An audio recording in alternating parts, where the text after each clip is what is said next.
Hello, this is a story. It's called Katie, the Previous Life Lady. The Katie, the Previous Lives Lady. Katie meets Blackbeard.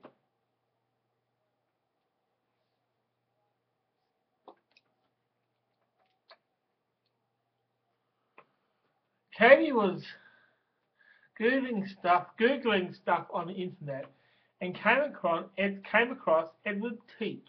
And at that same time, she thought nothing of this, and she went out shopping and dining at restaurants. Just enjoying life, and there was no signs of Blackbeard. And she felt that maybe she was losing her gift and wanted to be a normal young lady. And like all young ladies, she went out with the girls to the nightclubs as well as dancing to every song the DJ played. Yes, this was the Katie that we know and love. And Katie didn't want to go back to a crazy gift. She was just telling them negative things about who they were in past lives. She thought she could be a swimming pool cleaner. Yes, that would be cool, getting paid to make sure the pool is clean for the kiddies. Yes, and she screamed out in the pub that she could handle the responsibility. And she also thought to herself as a bank teller, yes, I would love to help people open the right accounts for them. And she also said she would like to be a year 11 and year 12 teacher. Yes, preparing the kids for what they want to be in the future. Yes, I could do that. And Bernard said, you need a degree and a police check. And Katie said, right, bring it on. And before anyone can stop her, she said, I just want to be normal. Bernard said, just because you had to Google for information doesn't mean you lost the gift. And Katie said, no, I never had the gift. It was all lies. And Bernard was so angry as if his heart just broke in two. And Bernard went home to try and relax because what Katie was saying is upsetting him. And Bernard wants to go home. And he left sarcastically saying, no, I don't want to cramp Katie's style. And unknown to Katie, he went home to pack and move back to his mum's house. And he was so angry he planned to leave tonight, so he's out of the way when Katie gets home really pissed. And when he arrives at his mum's house, his mum said, yes, I know Katie was not right for you. Katie was partying all night and suddenly ran into this man.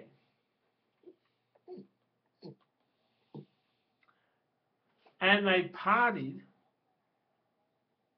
and danced, and he saw that Katie could be a lap dancer and wanted her to join his class. They got a bit more pissed, and when they were both kicked out of the club finally, he gave Katie his business card, which had the name Eddie Teach.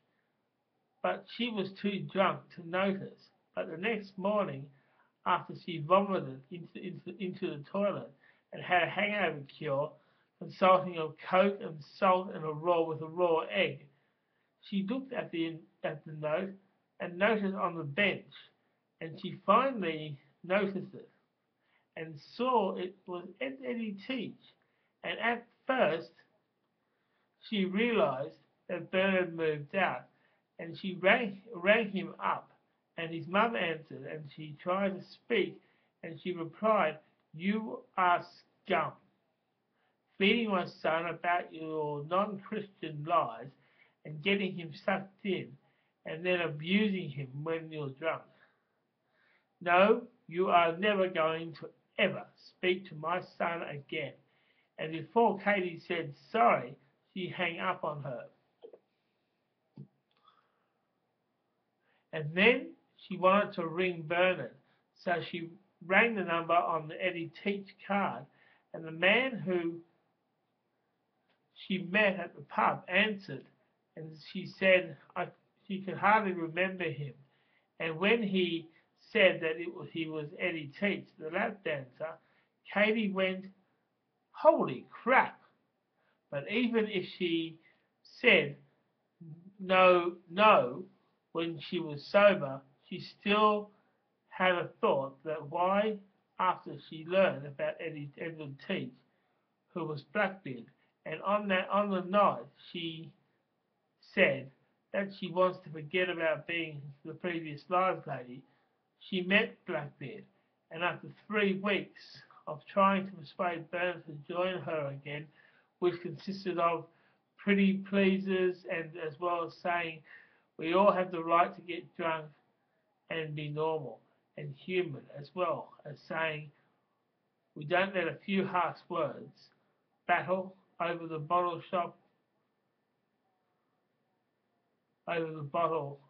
to stop our beliefs. And finally, against his mum's advice, Bernard went back to Katie, and then they went to Eddie Teacher's crib to tell him that he was Blackbeard in the late 1600s and early 1700s, and your mummy and daddy named you Eddie Teach because the chemistry was there. And even if Katie landed a job lap dancing out of it, Katie went back to being Katie, the lap dancing previous lives lady. And she thought, oh yeah, how cool would it be if I could lap dance for a crowd and then tell them what their previous lives were. And after trying to persuade to her superior and to Bernard that it would make this a fun way to bring what we believed into the people, yes, and we can update our blog too. Learn your previous lives over a lap dance. Yes, Bernard loved that idea, and that is how it'll be. Katie, the lap dancing previous lives lady. Okay, so that was the first one, how we sort of talked about the lap dancing previous lives lady. This is the next one. It's called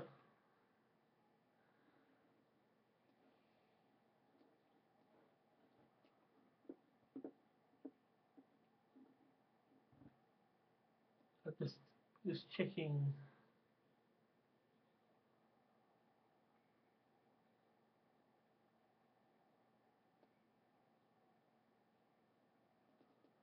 This is a story now. It's called Katie, the Previous Lives Lady. Katie meets the Messiah.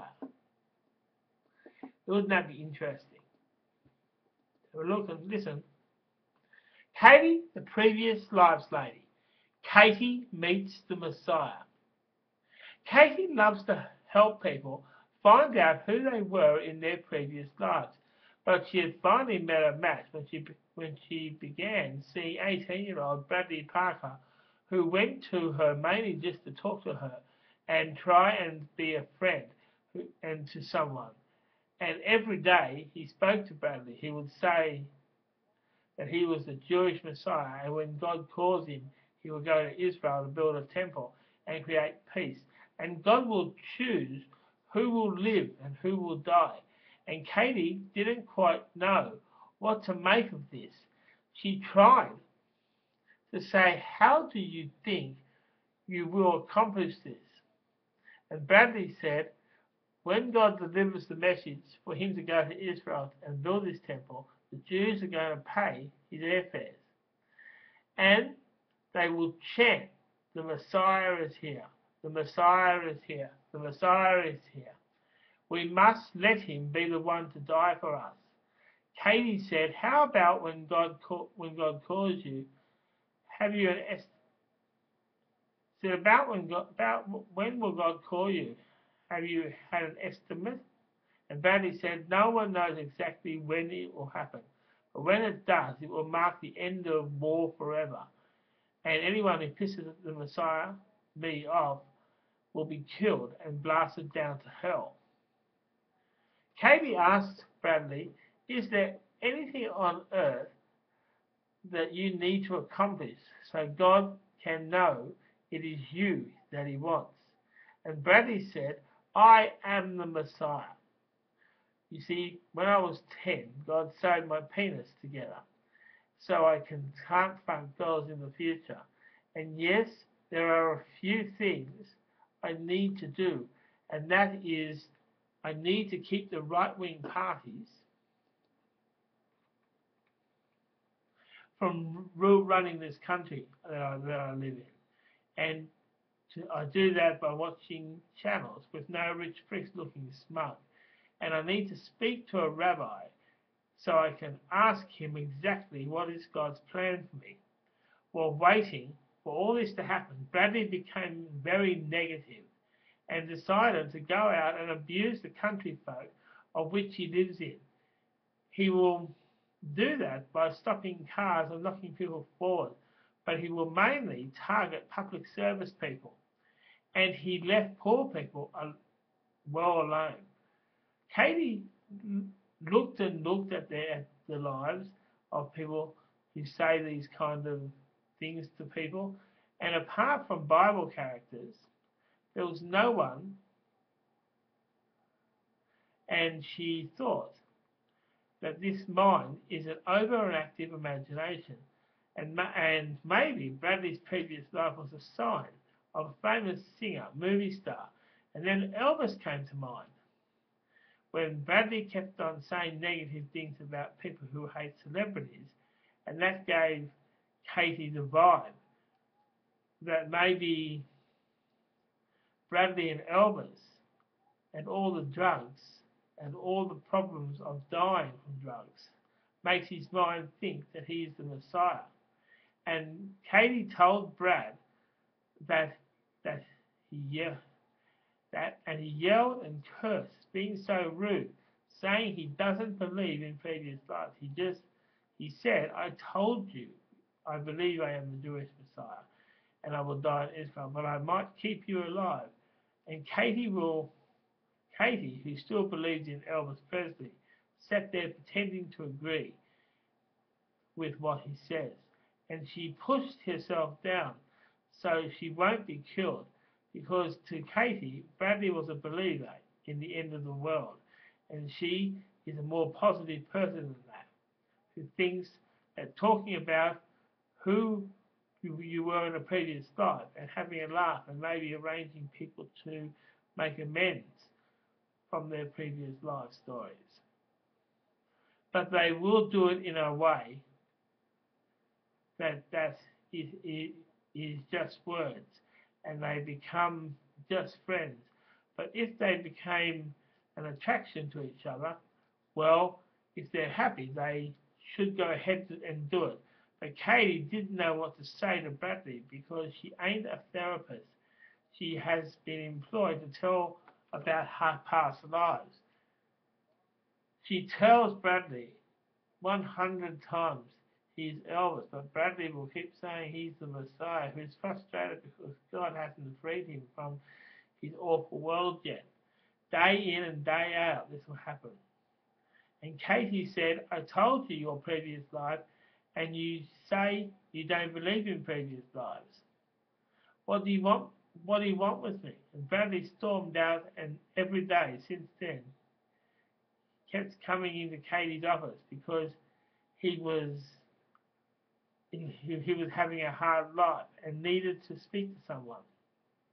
And Katie was the only one who actually listened to him. And Katie said to Brad, I can meet you for a coffee every Tuesday, but really this coffee is just for people seeking past life information. But Bradley said thanks to Katie for her help, and every Tuesday they met to have coffee, where Bradley told her all his problems within this country and how his belief could stop this. And Katie just listened, though she still had her belief that Bradley was Elvis Presley in his past life, but she never let that slip anymore. But after 4 months of doing that, Bradley thanked Katie for her support, and they both went their separate ways to work through their separate beliefs. And Katie still believed he's Elvis, but she kept that under her hat and focus on people who are actually interested with no preaching. It's interesting, these stories, actually. I sort of write these stories. I actually known someone who actually believed he was the Messiah. And I sort of think it's good to tell stories about how the Messiah. There's nothing wrong with believing in things. I believe I'm George Washington. I believe I'm Blackbeard the pirate, and I still sort of believe he was. I sort of believe he was Elvis Presley.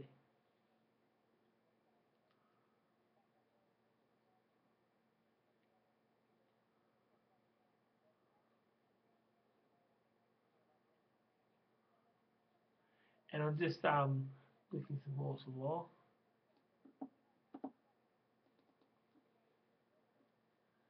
Okay, so this is another part of the poem story. It's called Katie, the Previous Life Lady, the 1989 carjacking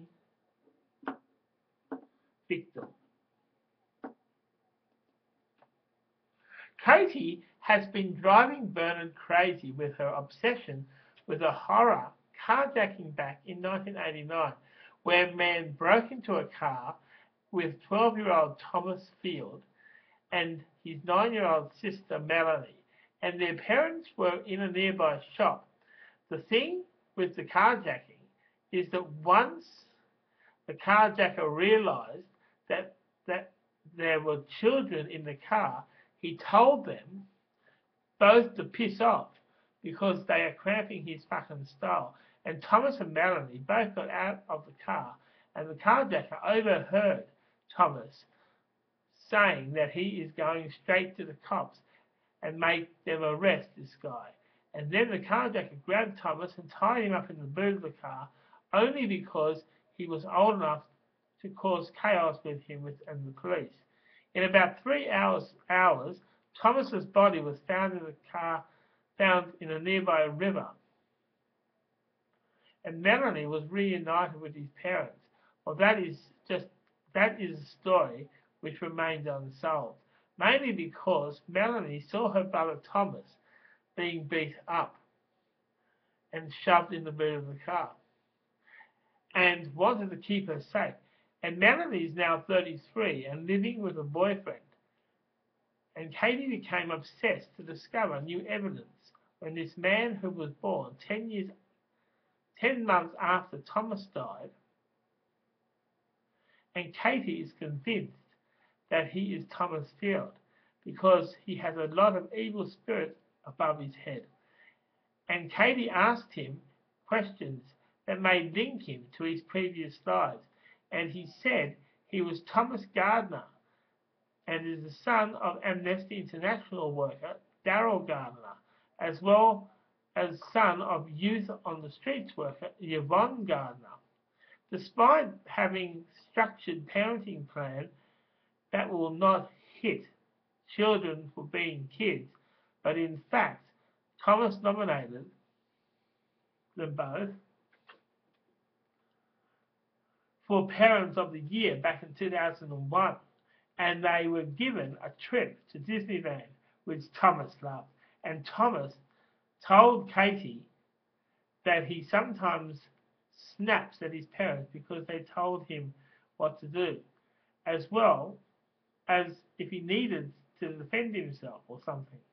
And if his parents were worried what is wrong with their son, and they wouldn't believe it goes before this life. But I want to find out because if you can check some of my moods towards anyone. And then Katie, finally after 3 sessions, said, maybe your problems go back to 1989, 10 months before you were born, when 12-year-old Thomas Field was brutally murdered by a carjacker, and his sister is still alive today. So maybe that you are being defensive because you still don't know of your previous life sister made it home that terrible day.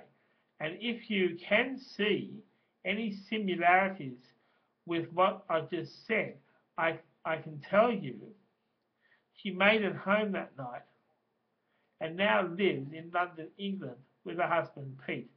And they haven't got kids at the moment, but the future could be great for them. And Thomas asked, what's the reason they don't have kids? Is it possible that it could be the fact that she's too scared of the evils of the world and the loss of her brother is keeping away from having kids? And Katie said to Thomas, maybe so.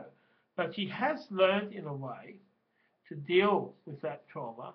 Thomas Gardner then asked if he could see her, if it is humanly possible, please, because if he sees her, it might stop the strange things that are affecting his head. And Katie said, yes, you can meet her. And we went to work straight away to make sure this can happen. And rang up Melanie. She found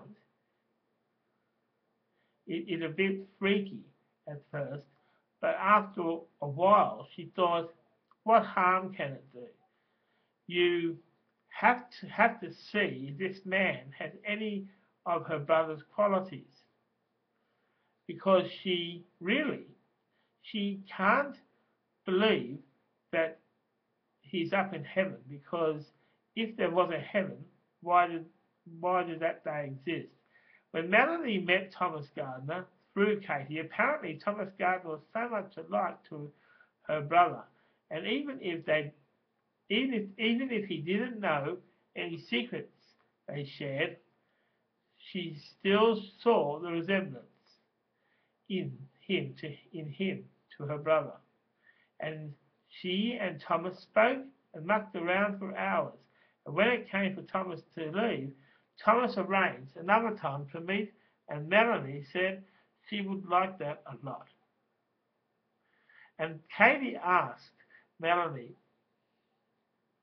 does he have qualities your brother had?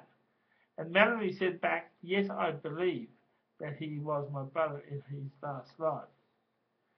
And I find spending time with him could bring me back to my brother.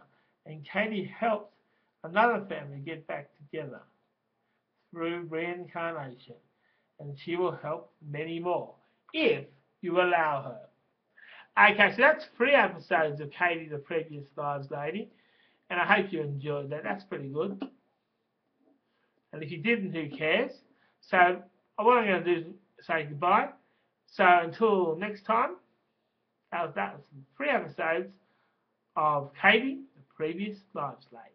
Goodbye.